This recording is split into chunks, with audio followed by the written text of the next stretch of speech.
نحمده ونصلي على رسوله الكريم ما بعد اعوذ باللہ من الشیطان الرجیم بسم اللہ الرحمن الرحیم۔ میرے محترم سامعین، امید کرتا ہوں کہ آپ بخیر و عافیت ہوں گے۔ آج میں آپ کے سامنے ایک ایسا وظیفہ لے کر حاضر ہوا ہوں جو بہت ہی بہترین اور نایاب وظیفہ ہے۔ میں اس سے پہلے آپ کو ایک واقعہ سنانا چاہتا ہوں جو ملاحظہ ہو۔ سعودی عرب میں ایک شیخ رہتے تھے جو لوگوں کی بہت رہنمائی کرتے۔ ایک گفتگو میں وہ بتاتے ہیں کہ ایک عمل میں نے سینکڑوں لوگوں کو بتایا، کبھی ایسا نہیں ہوا کہ اس کا مسئلہ حل نہ ہوا ہو۔ ایسے مسائل جنہیں لوگ ناممکن سمجھتے تھے وہ بھی حل ہو گئے۔ پھر انہوں نے اپنے ایک دوست کا واقعہ بتایا۔ وہ کہتے ہیں کہ ان کی بیٹی جو اعلیٰ تعلیم یافتہ اور بہت اچھے اخلاق کی حامل تھی، اس کا شوہر اسے روزانہ یا ہر دوسرے تیسرے روز مار پیٹ کرتا تھا۔ وہ بہت پریشان تھے۔ مجھے کہا آپ اسے سمجھائیں۔ میں نے کہا 2 صورتیں ہیں۔ ان کے سمجھانے کی صرف 2 صورتیں ہیں۔ انہوں نے فرمایا کہ بتائیں۔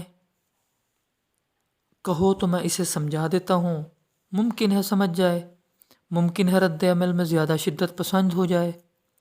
دوسرا طریقہ میرا آزمودہ ہے، اگر وہ آزما کر دیکھ لیں، اس میں کبھی ناکامی نہیں ہوتی۔ میں نے ان کے کہنے پر دوسرا طریقہ بھی بتا دیا۔ دوسرا طریقہ یہ ہے کہ آپ عمرے پر چلے جائیں، وہاں جا کر اللہ تعالیٰ سے گلا شکوہ کریں، ان سے دعائیں مانگیں، روئیں دھوئیں، میرے ساتھ یہ ہو رہا ہے اور میں بے بس ہوں، تو ہی نظر کرم تو ہی فرما۔ وہ صاحب چلے گئے، جا کر عمرہ کیا، دعا کی، روئے دھوئے، اللہ تعالیٰ سے شکوہ شکایت کی۔ ابھی وہ یہی کر رہے تھے، اس سے فارغ ہو کر واپس ہوٹل پہنچے تو بیٹی کا پیغام ملا کہ مجھے فون کریں۔ پریشان ہو گئے کہ نامعلوم کیا سننے کو ملے کہ بیٹی کیا کہتی ہے۔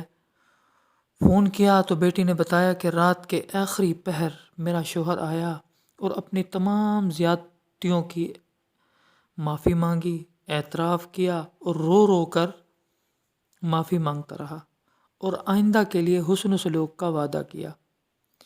یہ پروگرام سن کر مجھے یاد آیا کہ ایک بار حضرت یعقوب علیہ السلام نے اللہ تعالیٰ سے شکوہ کیا تھا، گلہ کیا تھا کہ انما اشکو بثی و حزنی الی اللہ، انما اشکو بثی و حزنی الی اللہ۔